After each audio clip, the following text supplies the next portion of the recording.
Agent Curran was your typical SCP Foundation fieldworker. While sometimes she spent her days infiltrating the hideouts of dangerous groups of interest such as the Chaos Insurgency or the Serpent's Hand, or protecting a small town from a monstrous anomaly set on devouring each and every inhabitant, the vast majority of her work was routine.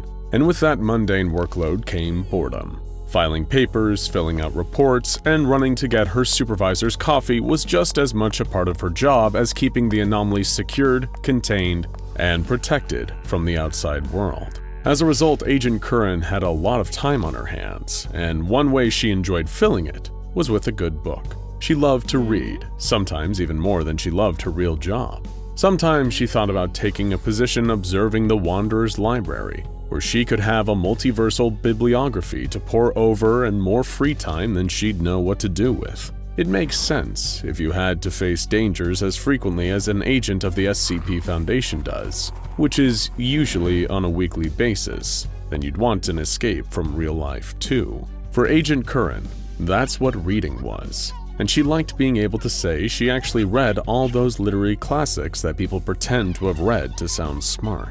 One aspect of Agent Curran's job was inspecting areas around the location she was stationed at for potential anomalous activity. This included keeping up with local news, checking secondhand stores for anomalous objects that might have unknowingly gone up for sale, or simply hanging around town and waiting for something interesting to happen. Most of the time, it didn't. Agent Curran was located in a medium-sized Texas town, where the most exciting thing that happened on any given day was a sale at the local supermarket. This left her with a lot of reading time, and thankfully the town had a bookstore. It was a secondhand shop, selling used books and old newspapers. For someone who'd read all the mainstream staples of literature, this place was a treasure trove of interesting finds. Books she'd never heard of, books she wasn't even sure were printed on a high enough run. There were some truly valuable and rare finds in this shop, and Agent Curran made it a point to visit the store whenever she had the opportunity to. The most difficult part of her daily patrol was not spending all of it inside the shop, poring over each and every new and interesting book she came across. But one day, she found something new. Something that intertwined her love of literature with her career focus in containing the supernatural. She stumbled upon SCP-423. While walking down the aisle of stuffed bookshelves, she found a copy of Mark Twain's Tom Sawyer sitting on the floor, piled atop a stack of books, and almost inviting her to pick it up. Tom Sawyer was one of the first books she read on her own as a kid, and Agent Curran had a fondness for the novel ever since. She picked the book up and thumbed through a few pages out of habit, not expecting to see anything she hadn't, and at first, she didn't. But one single sentence caught her eye, in which Tom was described as talking to another child by the name of Fred. Now, Agent Curran was a well-read bibliophile, and she knew Twain's masterpiece like the back of her hand. There was certainly no Fred in Tom Sawyer. Intrigued, she read on. The following pages depicted an extended conversation between Tom Sawyer and this mysterious Fred, regarding the types of snakes that live in the woods that surround the quiet town of St. Petersburg, Missouri. Agent Curran was taken back completely. Was this a part of the book she had forgotten about? Sensing a potential oddity, she decided to purchase the book and compare it to the various copies in her expansive, personal collection. While she didn't find any new books to read on her trip to the store that day, she did find something to occupy her mind. And for Agent Curran, that was enough to make the quiet days pass. When she returned back to the Foundation facility she was stationed at, located in Sector 28, Agent Curran immediately began cross-referencing the copy of Tom Sawyer with other copies that were available to her. She rented out as many as she could from the public libraries in the area, and even used the Foundation's printed works archive. She found as many printings as possible, even multiple of the same printing that the copy she had bought from the bookstore was supposedly from. But when she began her research, she found that every copy of Tom Sawyer was missing the conversation about snakes. There was no characters by the name of Fred in any of the printing of the books. She read the entirety of the copy that she purchased from the store, and on top of the strange conversation, she also found several other mentions of this Fred character, who was apparently a boy that Tom Sawyer went to school with. Fred was an incredibly minor character, but still interacted with the other protagonists on occasion, and was even mentioned a few times by Tom and his other friend Huck, while he wasn't present. For someone with as little of a role as Fred, the characters sure seemed to pay him a lot of attention. Though it was definitely weird, Agent Curran didn't find anything particularly anomalous about the book, at least at first. It could have been a practical joke between people with a very strange sense of humor, or simply the work of someone wanting to see if they could get away with editing a copy of a literary masterpiece and selling it in hopes that some poor sucker would discover it and set off a craze about a misprinting. Whatever the answer was, it was decidedly ordinary, and that didn't sit well with Agent Curran. She wanted answers, but she knew deep down that getting them was going to be a tall order. But during her research, she discovered something that would earn the object an SCP classification. One day, while sitting at her computer terminal and pretending to work, she was reading a copy of Herman Melville's Moby Dick. Less than a meter away sat the strange copy of Tom Sawyer she had bought at the bookstore a week earlier. Before her eyes, the words on the pages of Moby Dick started to disappear or alter themselves into new ones. The book felt heavier, and Agent Curran swore she felt new pages being added to it. When all the rapid alterations slowed down, she took another look at the pages of Moby Dick, and her jaw nearly dropped to the floor in shock at what she was reading. The book now described a sailor by the name of Fred, stationed on the Pequod, the ship that was hunting the giant sperm whale given the name Moby Dick. The book once again did not describe Fred as doing anything particularly noteworthy. He was in the background of the story, said some dialogue to Captain Ahab about the ship's upkeep, and was mostly regulated to standing around and watching, even during the scenes that described whaling. By now, Agent Curran was positive the book wasn't just a strange misprint, it was an anomalous object, just as she originally suspected. She reported the find to her supervisors, and a research team was brought in shortly after to analyze the book. First, the team observed the anomaly's method of transmission, which was the placement of a character named Fred, who took the form of an unimportant minor character in the story between book to book. The anomaly was able to move between narratives if they were placed within a 1-meter radius of another one for more than 3 minutes, like when it jumped from the copy of Tom Sawyer to a copy of Moby Dick, and later when the research team initially tested it to a copy of another book. Once the anomalous effects were established, the anomaly was given the designation of SCP-423, nicknamed the Self-Inserting Character. SCP-423, as we just described, does not have a physical form.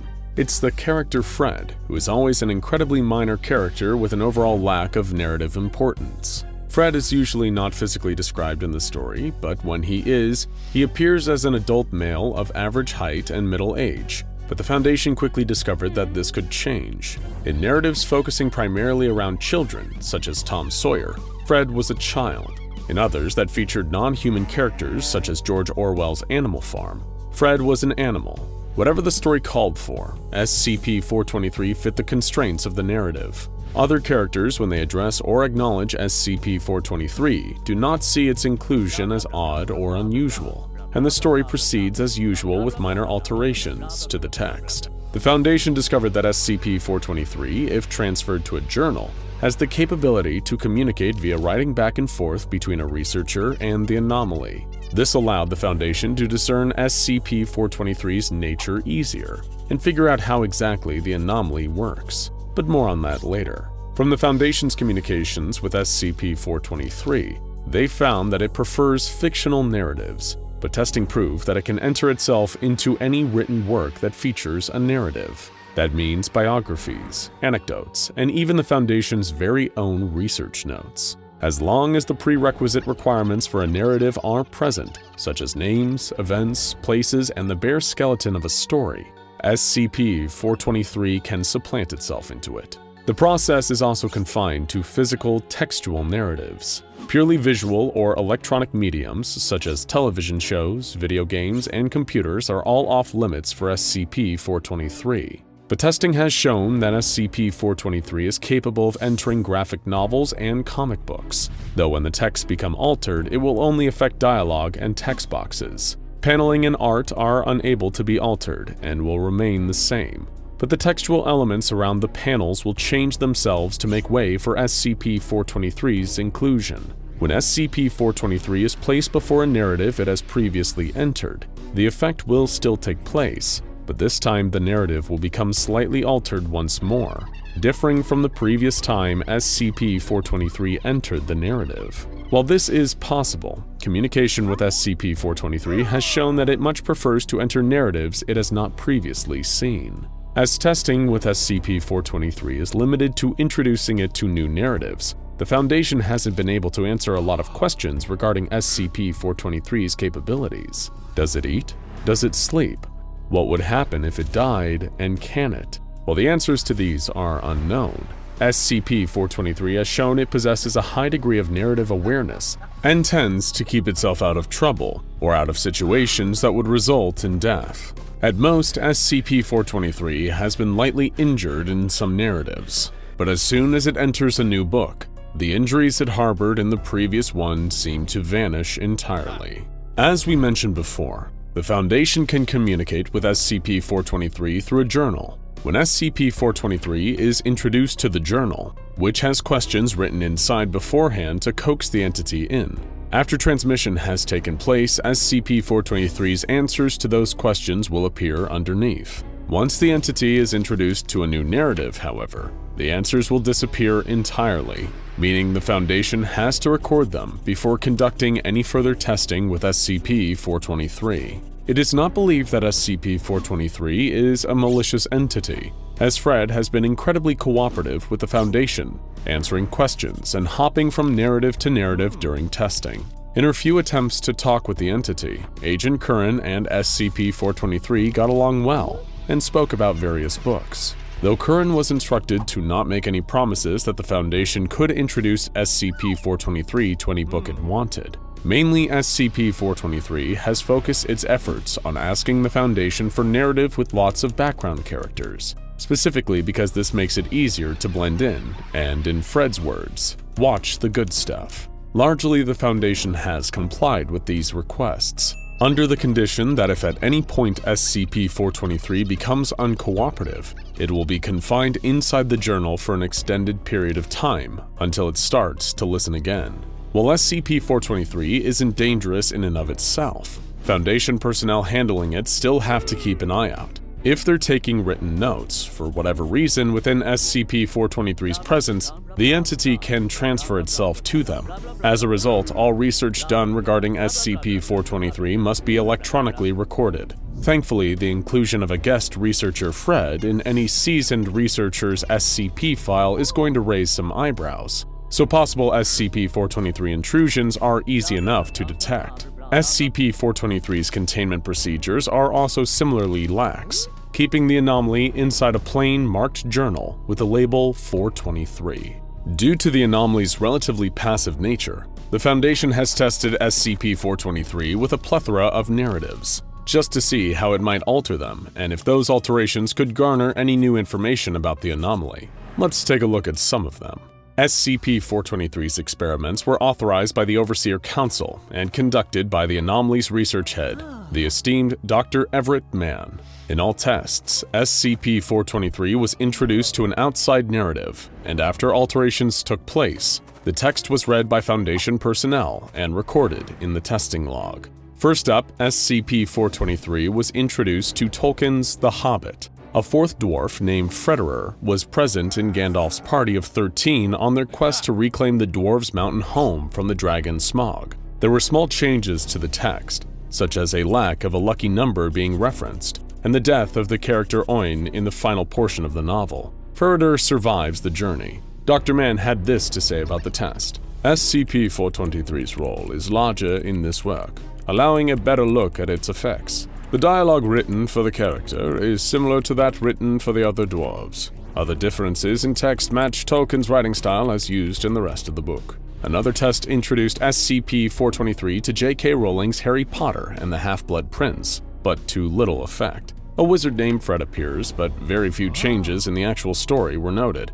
save for a scene in which SCP-423 is confused for an existing character in the series, Fred Weasley. Dr. Mann noted, SCP-423 displayed paranormal abilities in the narrative, though nothing out of note for the fictional universe. However, when returned to the journal, SCP-423 said that it couldn't duplicate them outside of that particular narrative universe. When SCP-423 was introduced to James Joyce's rambling, incoherent masterpiece, Ulysses, which is composed of what might as well be gibberish, the entity immediately returned to its journal, where it wrote out, "Ow, ow, bad idea." Dr. Mann noted, SCP-423 dislikes the book and considers it a potential punishment if he misbehaves. In the next text, SCP-423 was introduced to a lyric sheet for the classical piece Battle Hymn of the Republic, written by Julia Ward Howe. If you don't know it, look it up after this video, because you've definitely heard it before.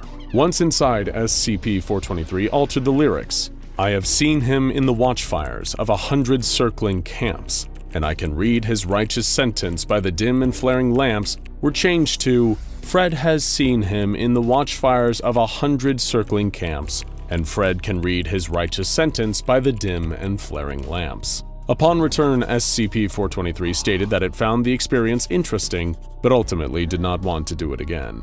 When introduced to the nursery rhyme Mary Had a Little Lamb, it became Freddie Had a Little Lamb. A book of 365 haiku were altered to include lines such as, "Fred watched silently," or "Fred is also here," and "Only Fred remains." A phone book noted no change and no reaction from SCP-423. An Aesop fable written on a metal surface with magnetic plastic letters saw new letters appear from the same material and composition to include a mention of SCP-423. An English Braille edition of Homer's Odyssey noted no changes, though SCP-423 commented that the experience was more boring than anything else. When introduced to a hard copy of the SCP-423 experiment log, no changes were noted, aside from Fred being described as ruggedly handsome in several sections. When researchers attempted to introduce SCP-423 to the Kugelmiss episode, a story written by Woody Allen about a man who is able to travel into fiction, the Overseer Council forbade the experiment from proceeding, unsure of what could happen if two meta-aware characters made contact with one another. In another SCP-423 experiment, the Foundation gave Fred his very own story. Foundation researcher Torres wrote a small novella, appropriately titled Fred's Story, specifically to test SCP-423's capabilities as acting as a main character.